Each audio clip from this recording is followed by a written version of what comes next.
My daughter said, "Don't come here anymore. David doesn't want you around."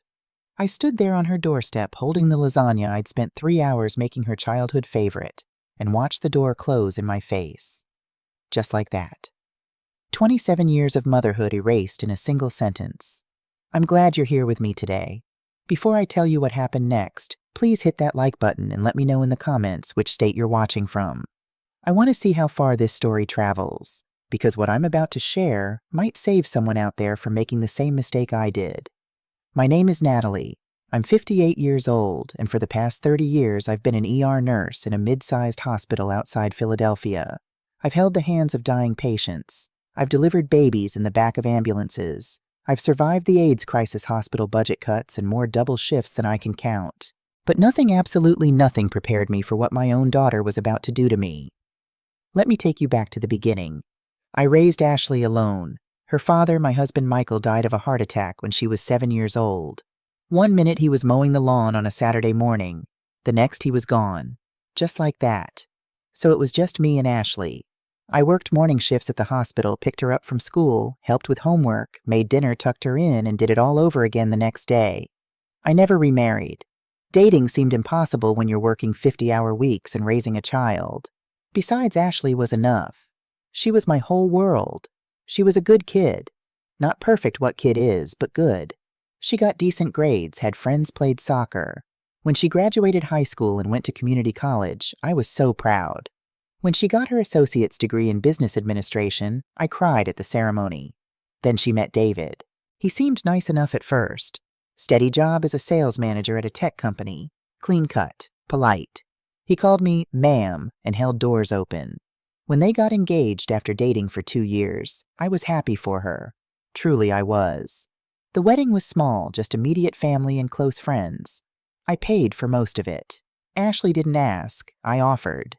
What kind of mother wouldn't want to give her only daughter a beautiful wedding day? They'd been married about 6 months when Ashley called me one Sunday morning. "Mom," she said, her voice bright with excitement. "David and I found a house." My heart swelled.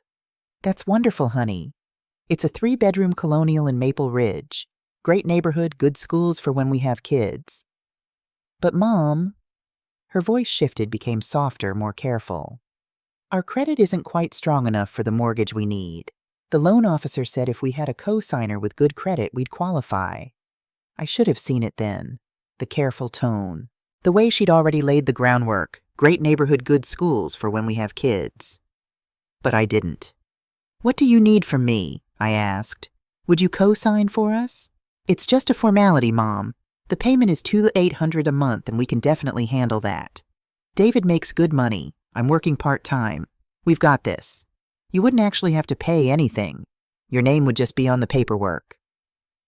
I remember sitting at my kitchen table, the phone pressed to my ear, thinking about how proud Michael would have been. Our daughter buying a house. Starting a family. Living the American dream. "Of course I'll co-sign," I said. "When do you need me to come in?" The relief in Ashley's voice was palpable. "Thank you, Mom. Thank you so much. I promise we'll handle every single payment ourselves. You won't have to worry about a thing." 2 weeks later, I sat in a mortgage broker's office and signed my name next to Ashley's and David's. The loan amount was $425,000. The monthly payment, $2,800. I verified that their bank account had sufficient funds coming in each month. David's salary, Ashley's part-time income, it all added up. I trusted my daughter completely. The first 2 years were wonderful. They moved into that beautiful colonial in Maple Ridge, and I visited every other Sunday for dinner. I helped Ashley paint the nursery a soft yellow when she got pregnant. I was going to be a grandmother. At 56 years old, I felt like my life was finally complete. Baby Lily was born on a Tuesday morning in March 15 months ago. I took the day off work and rushed to the hospital with flowers and a hand-knitted blanket I'd been working on for weeks. But when I got to Ashley's room, David was standing in the doorway. "She needs rest," he said, not moving aside. "Family only right now." I blinked at him, confused. "I'm her mother." "Immediate family," he clarified. "Come back tomorrow, okay?" The door closed before I could respond. I stood in that hospital hallway holding my flowers and my blanket, feeling like I'd been slapped. But I told myself it was fine. New fathers are protective. Ashley was tired. Tomorrow would be better. Except tomorrow turned into next week, and next week turned into 6 weeks. When I finally held Lily for the first time, she was already a month and a half old. I'd missed everything. Her first days home, her first smiles, all of it. The visits after that became different. Ashley seemed distracted always on her phone. When I asked about the baby, she'd give short answers. When I offered to help with laundry or cooking, she'd say they had it under control. David started checking his watch during my visits, making comments about how they had a busy day ahead. And he constantly talked about money. "Diapers are so expensive," he'd say unprompted. "We're spending like $80 a week just on diapers and formula. Daycare costs are insane. We're paying $1,200 a month.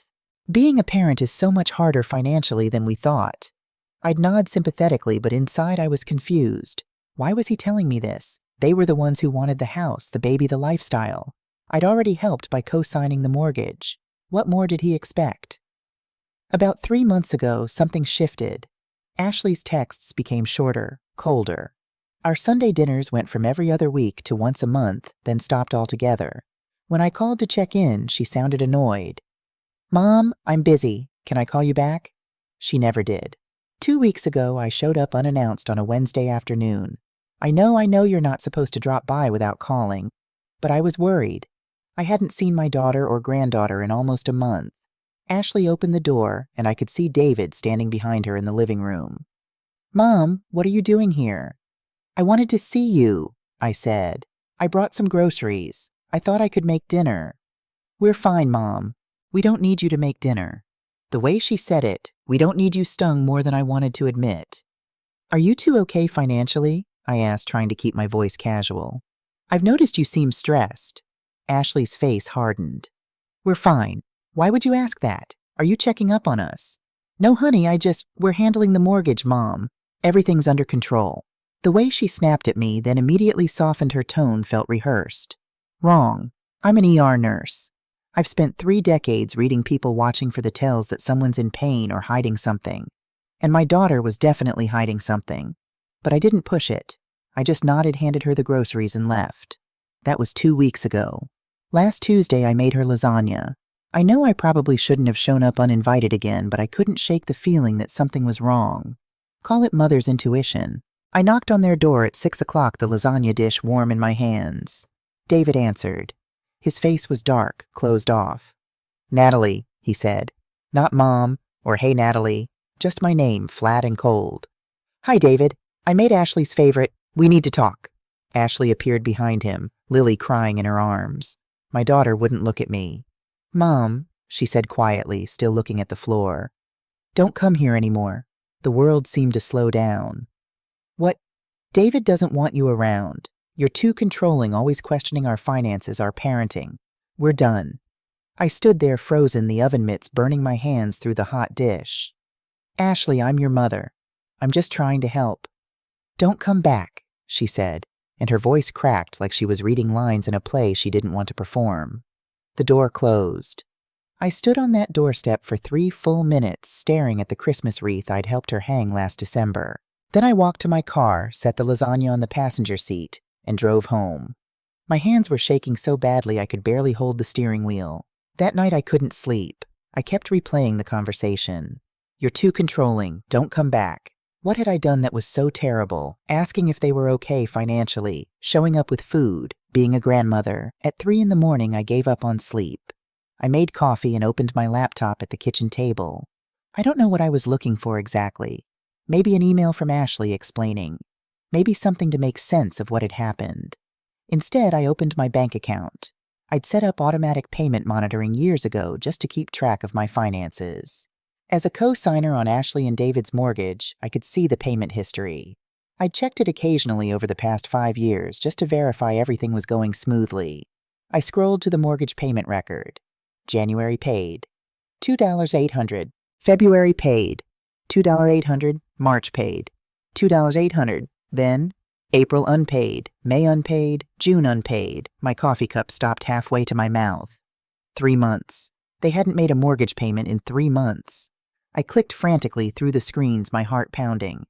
How had I not noticed this? Why hadn't the bank contacted me? Then I saw it. There was a separate line item in my own checking account. A recurring automatic transfer I'd set up years ago as a backup safety net just in case Ashley and David ever had trouble.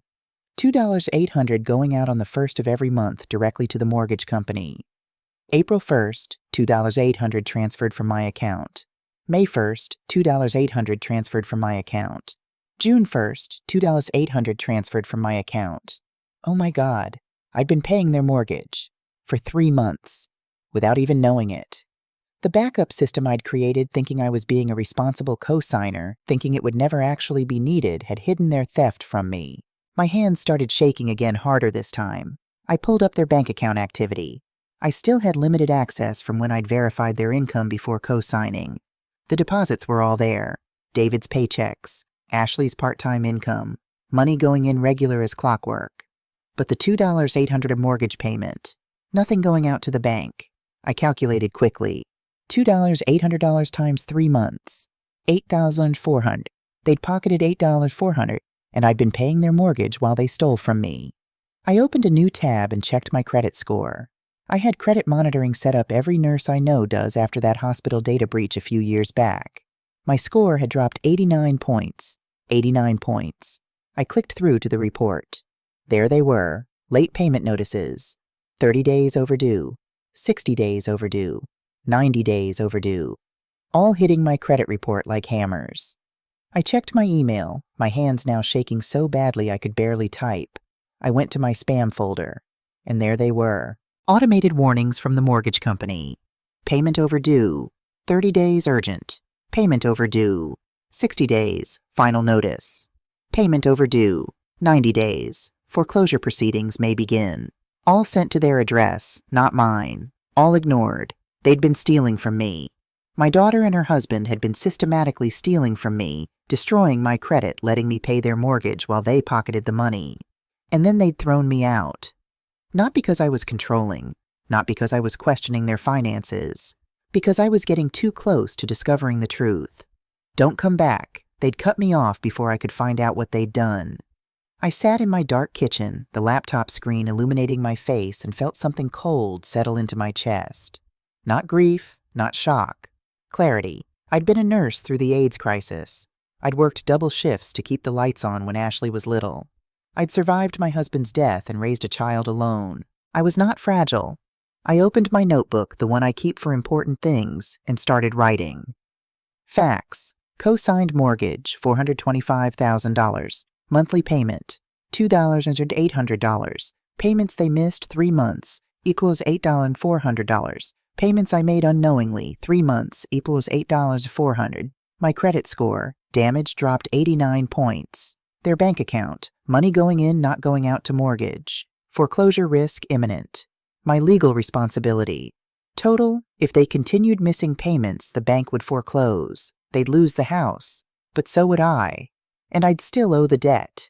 My retirement savings, my own small house, everything I'd worked for could be seized to cover their loan. Had they planned this from the beginning? I thought back to 5 years ago. David's careful questions about my retirement accounts, my home value. Had I been a mark all along? At 9 a.m, I called the mortgage company. My hand was steady now. The shock had burned away, leaving something harder behind. First National Mortgage, this is Jennifer speaking. How can I help you? I'm a co-signer on loan number 4728981. I said, my voice calm and clear. I've discovered the primary borrowers have missed 3 payments. Yes, ma'am. Let me pull that up. A pause. Typing. Yes, the account is seriously delinquent. We've sent multiple notices to the property address. Not to me, I said. I need to know my options. Jennifer's tone shifted, becoming more sympathetic. As co-signer, you're equally responsible for the debt. You could continue making the payments yourself to avoid foreclosure, or... She paused. This is delicate, but if you've set up automatic payments, you could cancel them. What happens then? The primary borrowers would receive immediate notification that payments have stopped. They'd have 30 days to make arrangements or face foreclosure proceedings. I looked at my notebook. The facts were clear. The choice was simple. How do I cancel the automatic payments? I can help you with that right now if you'd like. Please. 5 minutes later, it was done. The automatic transfer that had been covering Ashley and David's mortgage, the one that had hidden their theft from me, was canceled. I closed my laptop and took a long sip of cold coffee. Tomorrow I would visit a lawyer, but tonight I had taken the first step toward protecting myself. Let Ashley and David learn what happens when you betray the person who loved you most. Thursday morning, I sat in the law office of Sarah Rodriguez. I'd known Sarah socially for years. We'd met at a hospital fundraiser, stayed in touch through mutual friends. She was sharp respected and specialized in family law. Her office overlooked the Schuylkill River. Clean lines, expensive furniture walls lined with law books. The kind of place that told you serious matters were handled here. "Natalie," Sarah said, settling into her chair across from me. She'd already reviewed the documents I'd emailed her the night before. "I'm going to be straight with you. What Ashley and David did is unfortunately more common than you'd think. Family members exploiting co-signers, especially parents." She pulled out a legal pad, uncapped a pen. "But here's the good news, if we can call it that. You have a strong position both legally and strategically." "Walk me through it," I said. "First, the legal position. You co-signed in good faith. You have written evidence." She tapped her phone where she'd photographed Ashley's original text message, that they explicitly promised to handle all payments themselves. Quote, "We'll handle every single payment ourselves. You won't have to worry about a thing." That's a clear representation. I nodded, remembering that Sunday morning phone call 5 years ago. How excited Ashley had sounded. How grateful. "Second," Sarah continued, "when you asked them directly about their finances 3 months ago, what did Ashley say?" "She said everything was under control, that they were handling the mortgage." "So she lied, deliberately lied to prevent you from discovering the problem. That demonstrates intent to deceive." Sarah made a note. "Third, during these 3 months of non-payment, were they still earning income?" I pulled out the bank statements I'd printed. David's paychecks kept coming. Ashley's part-time income too. All regular. Sarah studied the statements, her finger tracing down the columns. Their account balance actually increased by, she calculated quickly, nearly $9,000 over those 3 months. "They had the money," I said, hearing the bitterness in my own voice. "They just chose not to pay." "Exactly." Sarah leaned back. "Which brings us to the strategic position. They didn't fail to pay because of hardship. They made a calculated decision to pocket that money while letting you, the co-signer, bear the risk and the credit damage." She set down her pen and looked at me directly. "Natalie, you have grounds for a civil suit. Fraud, financial exploitation, maybe even elder abuse, depending on how we frame it. But before we talk about lawsuits, I need to ask you something important. What do you actually want here? Because that will determine our strategy." I'd been thinking about this since 3 in the morning. Through the sleepless hours, through the shock and the anger, one thing had become crystal clear. "I want them to face consequences," I said. "Real consequences. I want my name off that loan. And I want them to understand that they can't use people who love them." Sarah nodded slowly. "Then here's my advice. Continue withholding payment.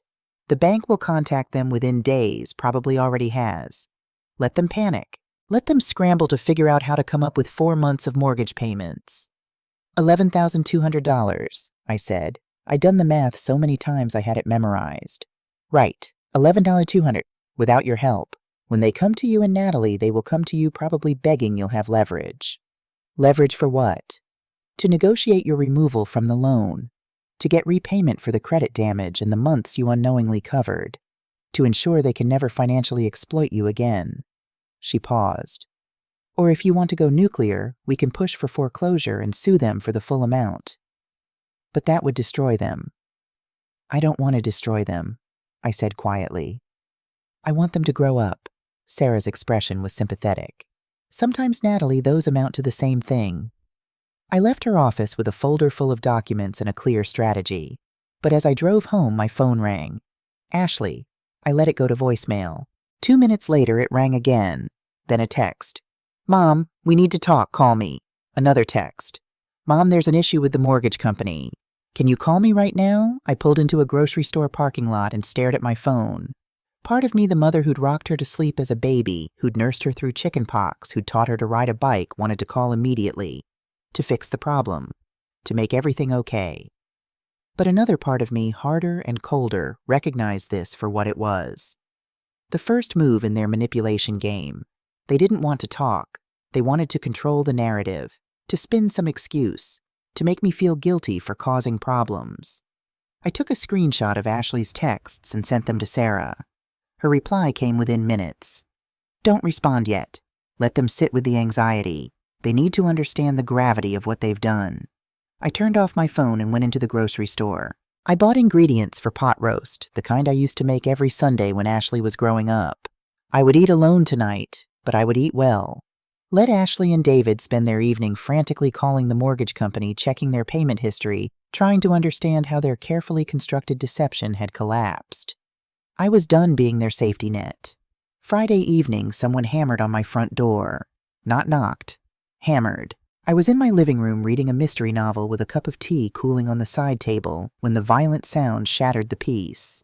My dog Pepper, I'd adopted her 2 years ago, a sweet terrier mix from the shelter, started barking frantically. Through the peephole, I saw David. His face was red, twisted with rage. Ashley stood behind him, holding Lily, her eyes swollen from crying. The baby was wailing. I opened the door but kept the chain latched. The 3-inch gap felt like a shield. Yes? What the fuck did you do? David shouted. The profanity shocked me. In 5 years, I'd never heard him curse. He'd always been so carefully polite, so controlled. Lower your voice, I said calmly. You're frightening your daughter. Answer the goddamn question. He slammed his palm against the door. The chain held. The bank called us. They said our payment stopped. They said you canceled the automatic transfer. Why would you do that? You stopped paying the mortgage 3 months ago, I replied, my voice steady. Did you think I wouldn't find out? Ashley pushed forward. Mom, please. What's going on? This doesn't make any sense. It makes perfect sense, Ashley. You and David stopped making mortgage payments in April. You pocketed $2,800 in April, another $2,800 in May, another in June. That's $8,400 you stole while I was unknowingly covering your payments through my automatic backup system. The color drained from Ashley's face. What? No, I've seen your bank statements, I interrupted. The money went into your account. It never came out for the mortgage. I have the records. We were going to catch up, Ashley said desperately, her voice cracking. We just needed a few months to save up. We were going to... Save up for what? I asked, and I heard the ice in my own voice. Your account balance went up by $9,000 during those 3 months. You weren't struggling. You were stealing from me. David's expression shifted. The rage gave way to something more calculated, more dangerous. You're a co-signer, he said, his voice dropping to a threatening tone. If we lose this house, your credit is destroyed too. Completely destroyed. You'll lose everything, your house, your retirement, your future. Is that really what you want? To punish us by punishing yourself? It was a good threat. Logical. And 3 months ago it might have worked. My credit is already damaged, I said calmly. 89 points thanks to your 3 months of missed payments. I've consulted an attorney. I understand my options. You, on the other hand, need to come up with 11,200 in 30 days or face foreclosure. We don't have that kind of money, Ashley cried, and Lily wailed louder in her arms. Then you shouldn't have spent 3 months stealing from me. I started to close the door. David slammed his hand against it again, harder this time. You're a vindictive old bitch, he snarled, and the mask finally came off completely. We invited you into our lives. We let you be part of our family, part of Lily's life, and this is how you repay us, by destroying us over money. The reversal was breathtaking. Somehow in his mind they were the victims. I was the villain. I looked past David directly at my daughter. Ashley, let me be very clear. You told me not to come back. You said David didn't want me around. You cut me out of your life, out of my granddaughter's life. That was your choice. Now you're facing the consequences of your other choices, the financial ones. So you're just going to let us lose our house? Ashley's voice broke, and I could hear the little girl she used to be underneath the manipulation. You're going to let your granddaughter lose her home. What kind of grandmother does that? The guilt trip landed exactly where she'd aimed it. I felt it hit, felt the familiar tug to sacrifice myself for my child's happiness. But Sarah's words echoed in my mind. They need to understand the gravity of what they've done. What kind of daughter, I said quietly, steals from her mother? Silence. Even Lily stopped crying for a moment. Ashley stared at me, her mouth slightly open like she couldn't believe what she was hearing. In 27 years, I'd never spoken to her like this. I'd never drawn a line she couldn't cross. "We'll sue you," David finally said, his voice tight with fury. "For elder abuse. For withholding help when you're on the loan." "My attorney welcomes that lawsuit," I interrupted. "It would give us the opportunity to present evidence of your fraud to a judge. Bank statements showing you pocketed the money. Text messages where you lied to me about your finances. Do you really want that?" David's face went through several emotions in quick succession. Rage, calculation, fear. He grabbed Ashley's elbow roughly. "Come on, we're not begging this bitter old woman for anything." "David," Ashley started, but he was already pulling her toward their car. I watched through the window as David practically shoved Ashley into the passenger seat. He was yelling at her. I could see his mouth moving his angry gestures. Ashley was crying, her shoulders shaking. Then they drove away, tires squealing on my quiet street. I closed the door, locked it, put the chain back on. Then I walked to my bathroom and vomited. The confrontation had taken everything out of me. My hands shook so badly I had to grip the sink to stay upright. I'd stood my ground. I'd protected myself. But God, it hurt. I splashed cold water on my face and looked at myself in the mirror. I looked older than I had 3 days ago. Tired, but there was something else in my eyes too. Strength. That night I called my sister Linda in Arizona. "Natalie," her voice was warm, concerned. It was late there, almost 11. "What's wrong?" I told her everything. The mortgage, the theft, the confrontation at my door. I didn't cry, I was too exhausted for tears, but my voice shook as I talked. Linda listened without interrupting. When I finished, she said simply, "Come visit me for a week. You need to get away from this." "I can't just leave." "Yes, you can. You've done what needed to be done. Now let the system work while you recover. Please, Natalie, come to Arizona. Sit in the sun. Clear your head." The next morning I booked a flight. Sarah agreed it was wise. "Let them stew," she said. "Let them try to figure out solutions without you. Right now you're too accessible. Distance will help." I spent a week in Arizona with Linda. We hiked in the desert, cooked elaborate meals, watched old movies. I turned off my phone except to check messages once daily. Ashley called 17 times that week. David sent dozens of texts, some apologetic, some angry, some threatening. "Mom, please, we need to talk. I don't know what David told you, but you're misunderstanding the situation. Fine, be selfish. But remember this when Lily asks why she doesn't have a grandmother. You're destroying our family over money. Think about that." I ignored them all. The desert sun baked something out of me. The poison, maybe. The guilt. By the time I flew home, I felt like steel. The letter was waiting when I returned. It had been hand-delivered, slipped through my mail slot. Ashley's handwriting on the envelope, I'd recognize it anywhere that careful cursive I'd helped her practice in 2nd grade. Inside were 3 pages, handwritten on nice stationery. "Dear Mom, I know we made mistakes. I know we hurt you. But I'm begging you to remember who we are to each other. Remember when I was 8 and broke my arm falling off the monkey bars. You held me all night in the hospital even though the nurses said I'd be fine. You didn't leave my side. Remember teaching me to drive. I was so scared, but you were patient. You told me I could do anything if I just believed in myself. Remember my wedding day. You told me you'd always be there for me no matter what, that I could always count on you." David made bad decisions. He convinced me to skip the mortgage payments temporarily, said we could use the money to build up our emergency fund and then catch up. I was wrong to go along with it. I know that now. But Mom, we're still your family. Lily is your granddaughter. She'll grow up not knowing you if you continue down this path. Please, let's meet and talk. Let's find a solution together. I'm not asking you to pay. I swear I'm not. I'm just asking you to give us a chance to fix this. To fix us. Don't throw away our entire relationship over money. You're better than that. You taught me that love is more important than anything else. Please call me. Please. I love you, Ashley. I read it 3 times. Each time I identified the manipulation tactics more clearly. The emotional appeals to shared history. The subtle blame shifting to David. He convinced me as if Ashley had no agency of her own. The implicit threat about losing access to Lily. The suggestion that my boundaries were about money rather than betrayal. And that final play to my own values. You taught me that love is more important than anything else. It was masterful. And it almost worked. I felt the old pull to make peace. to smooth things over, to sacrifice my needs for my daughter's comfort. But then I thought about something Linda had said to me in Arizona, sitting on her patio as the sun set over the desert. "You can love someone," she'd said quietly, "and still refuse to let them destroy you." I took a photograph of the letter and sent it to Sarah. Her response was immediate, classic manipulation. Don't respond emotionally. If you respond at all, keep it purely factual. But I wasn't going to respond. Not yet. They wanted engagement because engagement meant negotiation, and negotiation meant I'd eventually cave. They'd spent years learning how to push my buttons, how to make me feel guilty, how to get what they wanted. I put the letter in a folder with all the other documents, evidence if it ever came to that.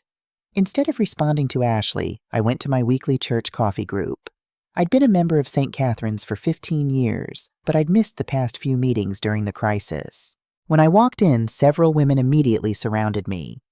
"Natalie, we've missed you. Are you feeling better? Margaret said you'd been under the weather." I'd always kept my personal life private at these gatherings, but something in me broke open.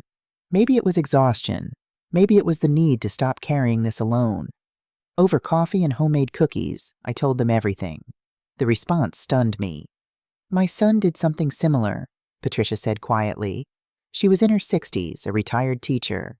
"He used my name to open credit cards without telling me, destroyed my credit score. I had to cut him off completely. It was the hardest thing I've ever done, but it was the only way he learned." "Family can be the cruelest," Joan added. She was 70, a grandmother of 5. "My daughter stole my mother's jewelry after I trusted her to keep it safe for the estate. Sold it all. We didn't speak for 3 years. Margaret leaned forward. She was a retired family court judge, sharp as a tack at 72. "Natalie, you're doing exactly the right thing. They need to face real consequences or they'll never change. You're not being cruel. You're being a parent." The validation was overwhelming. I'd feared judgment whispers about what kind of mother turns her back on her child. Instead, I found solidarity. These women understood that protecting yourself from exploitation wasn't selfishness. It was survival. Over the next week, my support system strengthened in ways I hadn't expected. Sarah connected me with a financial advisor who helped me analyze my retirement security and create a plan for credit repair. My doctor prescribed something mild for the anxiety that woke me at 3 in the morning. Linda called every other day just to check in, and I started documenting everything. Every text from Ashley and David went into a folder. Every phone call, which I still didn't answer, was logged with date and time. "If this goes to court," Sarah said, "your detailed records will be crucial." Ashley tried different approaches. Apologetic texts, angry voicemails, sad messages about how Lily asked about Grandma. Then 2 weeks after my return from Arizona, she sent a photo. Lily sitting in a high chair wearing a little yellow dress I'd bought her for Easter. Big blue eyes, chubby cheeks, a smile that broke my heart. The caption, "Grandma, when will I see you again?" That one hurt the most, using my granddaughter as a weapon. I showed it to Margaret at coffee group. She shook her head sadly. "They're getting desperate. That's actually a good sign. It means they're finally understanding you're serious." "But what if I never see Lily again?" I asked, and my voice cracked. Margaret took my hand. "Then Ashley will be teaching her daughter that manipulation and theft are acceptable family behaviors. Is that the legacy you want for Lily?" It wasn't. I wanted Lily to grow up knowing that actions have consequences, that trust matters, that people can't be used and discarded. I wanted to be a grandmother someday, but to a young woman who'd learned integrity, not manipulation. So I stayed silent. I let Ashley and David spiral in their own anxiety, and I fortified myself with the community I'd found women who understood that sometimes the most loving thing you can do is refuse to enable destruction. 3 weeks after I'd canceled the payments, my phone rang from an unknown number. I almost didn't answer, but something made me pick up. "Natalie," the woman's voice was crisp, educated, controlled. "This is Rebecca Torres, David's mother. I think we need to talk about what's really been happening with my son and your daughter." My heart started pounding. I'd met Rebecca exactly twice, once at Ashley and David's wedding, once at Lily's baptism. Both times she'd been pleasant but distant, the kind of woman who ran charity committees and served on museum boards.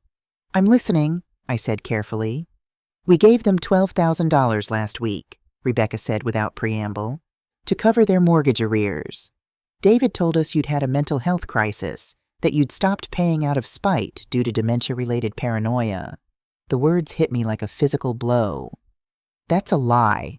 I know, Rebecca said crisply, because yesterday I did something I should have done weeks ago. I called the mortgage company myself. I wanted to understand the full situation before we gave them any more money. And I could barely breathe. And I discovered that they stopped paying 3 months ago. That you had been covering payments automatically until you discovered their fraud. That there was no mental health crisis, just a mother protecting herself from financial exploitation. I sat down heavily on my couch. They told you I had dementia. That was the word David used. Ashley backed him up. They painted quite a picture, the confused elderly mother, the devoted children trying to manage her decline, the tragic situation where you were making irrational financial decisions and they were trying to protect you. Rebecca's voice hardened. We felt terrible for them. My husband and I discussed whether we should look into getting you a cognitive evaluation, perhaps even explore guardianship options for your own good. The full horror of it crashed over me. They hadn't just stolen money. They'd tried to have me declared incompetent. What did they say when you confronted them? I managed to ask. David tried to spin it as protecting us from unnecessary worry. Ashley cried and said they were desperate, that they'd made mistakes, but meant well. But Natalie, here's what you need to know. Rebecca paused, and I could hear papers rustling. I requested full financial documentation as a condition of any future help. And what I found, another pause. They've been spending recklessly. Designer handbags, Ashley has 4 Prada bags purchased in the last 6 months, total value over $3,000. Expensive restaurants, I found receipts for dinners costing $200-300. And a vacation to Turks and Caicos they took last month that cost nearly $5,000. They told me they couldn't afford daycare, I said numbly. They're paying for daycare. They're just also paying for a lifestyle they can't afford. But there's more, Natalie. Something that concerns my family directly. What ye? I found credit card applications. Someone applied for 3 cards using my husband's information. We haven't been hit yet. The applications were all denied, probably because he has a credit freeze. But the applications are there in David's email. I closed my eyes. They were going to use your husband next. After they'd exhausted you, yes. I think that was the plan. The pattern was clear now. Ashley and David weren't just opportunistic. They were systematic. They found vulnerable family members, people who loved them, and extracted everything they could. What are you going to do? I asked. My husband and I are meeting with our attorney this afternoon. We're also arranging a meeting tonight, with David and Ashley, at your house if you'll allow it. My house, why? Because you're the primary victim, because you deserve to face them with backup, and because I suspect they've been telling you that we're on their side just like they told us you were mentally unstable. They've been triangulating Natalie, keeping us isolated from each other so we couldn't compare notes. Rebecca was right. In all the texts and calls from Ashley, she'd never once suggested I talk to David's parents. We need to shatter their ability to manipulate, Rebecca continued. All cards on the table. The truth witnessed by everyone. Are you willing? I thought about it for exactly 3 seconds. Yes. What time? 7 o'clock tonight. And Natalie, bring your attorney if you have one. This needs to be formal. After we hung up, I called Sarah immediately. Can you be at my house at 7 tonight? David's mother is staging an intervention. I'll be there, Sarah said. And Natalie? This is good. This is very good. United front, multiple witnesses, full disclosure. This is how we end it. That evening, my small living room became a courtroom. Sarah Rodriguez sat beside me on the couch, her leather portfolio open on her lap, pen ready. Across from us sat Ashley and David, wedged together on my love seat, like defendants at a trial. Rebecca and Robert Torres. David's parents sat in the chairs I'd brought in from the dining room. The atmosphere was glacial. Rebecca didn't waste time with pleasantries. David, Ashley, I'm going to ask you a direct question and I want a direct answer. Why did you stop paying the mortgage? David opened his mouth, but Ashley spoke first. We were struggling financially. The baby, the expenses. Your bank statements show $8,000 in discretionary spending during those 3 months. Rebecca interrupted, her voice sharp as cut glass. Designer bags, expensive dinners, a $5,000 vacation. Try again. Ashley's face crumbled. She looked at me, her eyes pleading. Mom was supposed to cover it. She's the co-signer. That's what co-signers do. No, I said quietly. You explicitly told me I would never have to pay anything. You promised. Things changed. Ashley's voice rose defensive now. We had a baby. Costs went up. You were supposed to help us. Sarah cut in her voice, calm and professional. I'm reading from a text message sent 5 years ago. Quote, we'll handle every single payment ourselves. You won't have to worry about a thing. End quote. That's your message to Natalie Ashley. A clear promise. Robert Torres spoke for the first time. He was a large man, silver-haired, with the kind of presence that came from 40 years of running his own construction company. Son, he said, looking at David, did you tell your mother and me that Natalie was experiencing dementia? David went pale. Dad, we were trying to... Yes or no? Silence. Yes, David finally whispered. And you let us believe that Natalie was mentally unstable, that she was making irrational financial decisions that put your family at risk. You thought, Robert's voice thundered through my small living room. Pepper, hiding under my armchair, whimpered. You let us give you $12,000 under false pretenses. You let us discuss pursuing guardianship for a woman who had done nothing wrong except protect herself from your theft. Ashley was crying now, mascara running down her cheeks. We were desperate. We didn't know what else to do. I stood up. I couldn't sit anymore. You were desperate. My voice was shaking, but not with fear, with fury. You stole $8,400 from me. You destroyed my credit. You threw me out of your lives when I got too close to discovering the truth. And when that wasn't enough, you tried to have me declared mentally incompetent. We never actually filed anything, David started. Because you didn't have time, Sarah interjected. You were too busy spending money you'd stolen. Rebecca pulled out a folder she'd come prepared too. Let's talk about what else we found. Ashley, do you want to tell everyone about the credit card debt, or should I? Ashley's head snapped up. She looked at David, panicked. What credit card debt? David asked slowly. Oh, he didn't know. Rebecca opened the folder. 3 credit cards opened in Ashley's name over the past 18 months. Total balance $11,000. Purchases include 4 Prada handbags, clothing from Neiman Marcus, jewelry from Tiffany. Ashley, David's voice was barely above a whisper. I was going to tell you, Ashley sobbed. When were you going to tell me you racked up $11,000 in secret debt? You're one to talk, Ashley screamed suddenly, her composure shattering completely. You're the one who said we should stop paying the mortgage. You said Mom would never find out. You said she'd keep paying automatically and we could save up the money. The room went silent. David's face turned red, then white.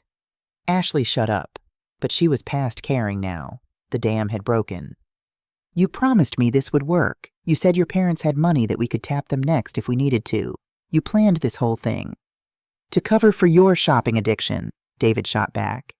I found those credit card bills 4 months ago, Ashley. 4 months. You'd been hiding them from me, deleting the emails. I had to do something. So you decided to steal from my mother. Our mortgage was the only place we had flexibility. What was I supposed to do? Let us drown in your debt? They were turning on each other now, right in front of us. Years of resentment pouring out. Sarah and I exchanged a glance. Rebecca sat perfectly still, her expression unreadable. Robert stood up.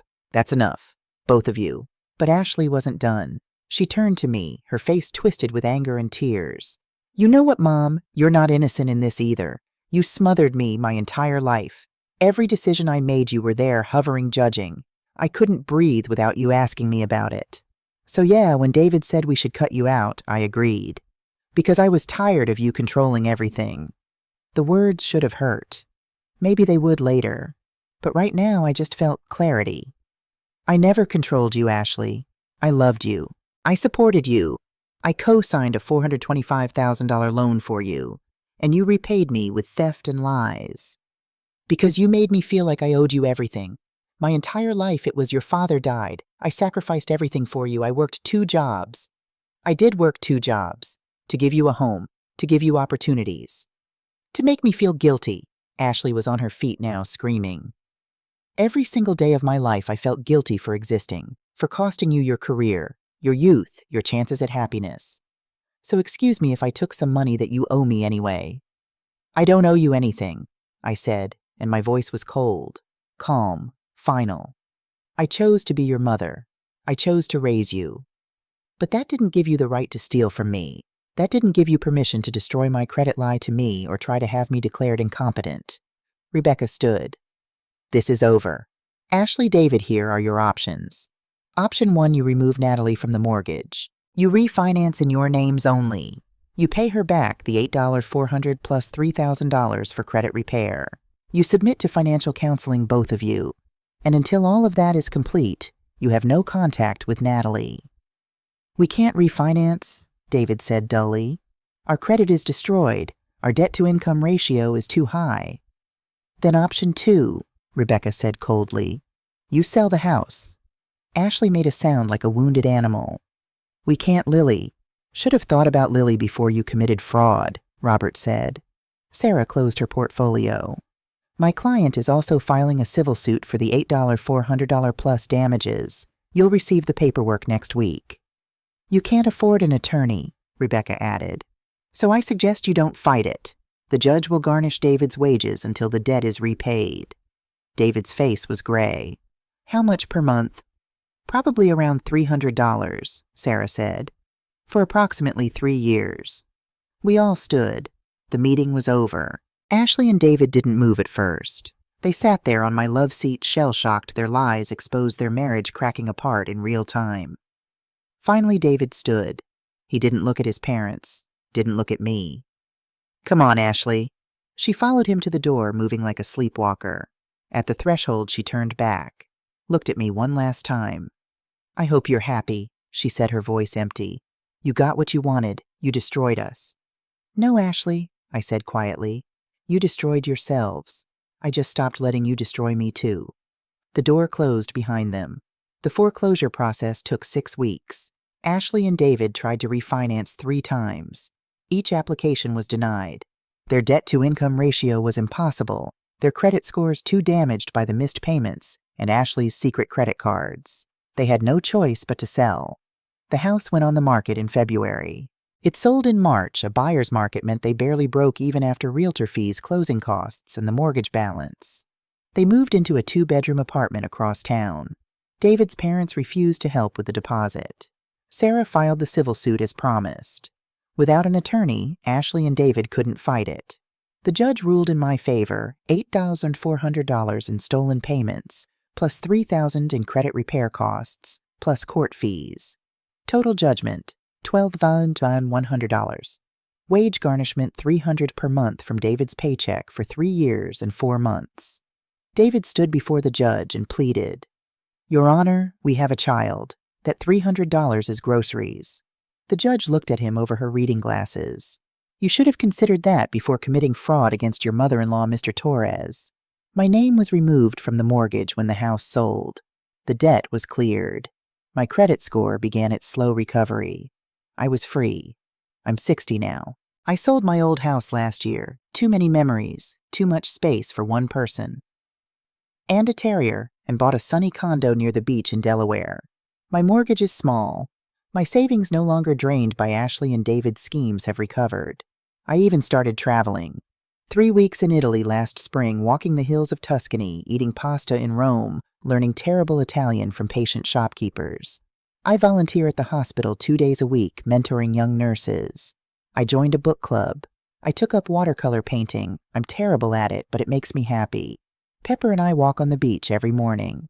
My life is peaceful, full, mine. I haven't seen Ashley or David in 2 years. Through Rebecca, we have coffee once a month. Now I learned they separated last fall. They're attempting reconciliation, both in court-mandated therapy. Ashley is getting treatment for her shopping addiction. David is in financial counseling. They're not destroyed, but they're different, changed. Last week, a card arrived in my mailbox. Lily's 5th birthday.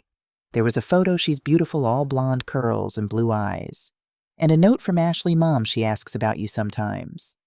I tell her you love her, but that we hurt you badly. I'm in therapy now, learning why I did what I did. Learning about the resentment I carried, the ways I justified my choices. I'm not asking for forgiveness. Just want you to know I'm trying to become someone worthy of it someday. Ashley, I put the photo on my refrigerator. I didn't respond to the card, but I didn't throw it away either. My therapist asked me last week, "Do you think you'll ever reconcile with Ashley?" "I don't know," I said honestly. "Maybe in a few years, if she proves she's changed, if she takes real accountability, maybe. And if she doesn't, then I'm still at peace, because I know I did the right thing. I protected myself. I refused to enable destruction. And I taught Ashley something her father and I never could, that actions have consequences." So what did I learn from all this? That love without boundaries isn't love. It's self-destruction. That family doesn't give anyone permission to exploit you. That protecting yourself isn't selfish. It's necessary. I learned that sometimes the most loving thing you can do is let people face the consequences of their choices. That you can't set yourself on fire to keep someone else warm. Most importantly, I learned that you teach people how to treat you. For years, I taught Ashley that I'd absorb any hurt, forgive any betrayal, sacrifice anything. She learned that lesson well. Now I've taught her something different. That I have value, that I matter, that there are lines that once crossed change everything. Am I bitter? No, I'm free. Would I do anything differently? Not a single thing. Some people might call me harsh, unforgiving, a woman who chose money over family. But I know the truth. I chose dignity over exploitation. I chose self-respect over manipulation. I chose survival over martyrdom. And I would make that choice again in a heartbeat. If you're facing something similar, someone exploiting your love, your generosity, your sense of obligation, please know this. You deserve better. You deserve honesty, reciprocity, and respect. Don't be afraid to demand it, because you're worth protecting. Always. Thank you for listening to my story. If it resonated with you, leave a comment below. Share your experience. Tell me if you've faced something similar or what you would have done differently. And remember, love without boundaries is self-destruction, but love with boundaries, that's strength.